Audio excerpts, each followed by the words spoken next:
All right, so with what Mr. Campbell was talking about, when you are performing a rotation, they're going to give you some information as to what type of rotation, what type of turn they're asking you to make and how far.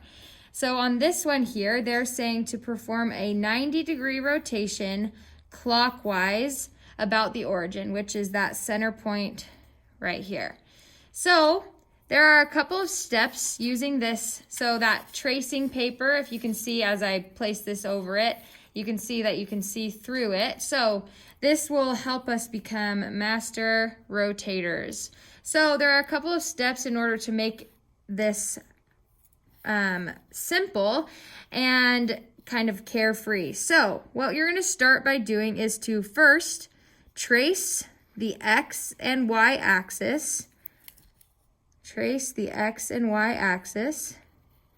And then it's important to label them. Since we're going to be turning things, it's important to label them.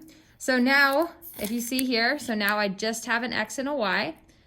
So I'm going to place that back where they go. And then the next thing I'm going to do is I'm going to trace the shape that they're asking me to rotate. So we have this triangle here. And it's really important to make sure when you trace the shape, since we're going to be turning this around and around, it's important to make sure we remember which vertice was in which location. So at the end of those steps, you should have a shape with its letters on each of the corners. So this is how, and with this, there's one more step that's going to help make the magic happen in our rotation using this patty paper. And that is to completely turn over your patty paper. So, and then to trace, so you can see I'm going to trace the back side of the shape here. So now I have, if you notice, it already kind of left my shape there. So now I have pencil on both sides of my patty paper.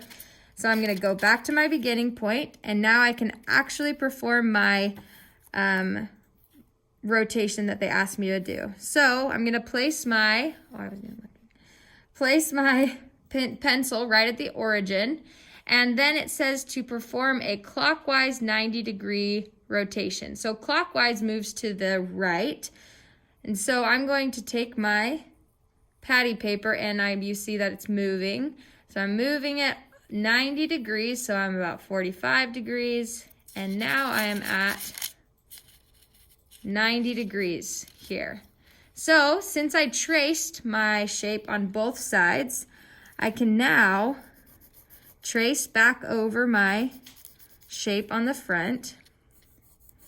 And if done properly, when I move this paper, hopefully I did it right, there should be a shape left on my paper. Ta-da! Here is my shape. So what I like to do is to trace back over it just to make it so it's a little bit darker.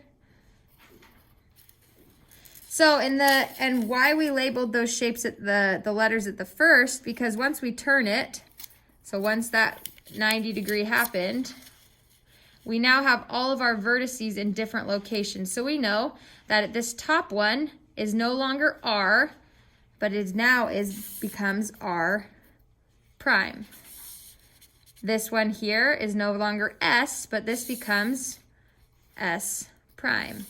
And the last one, we have no longer T, but T prime.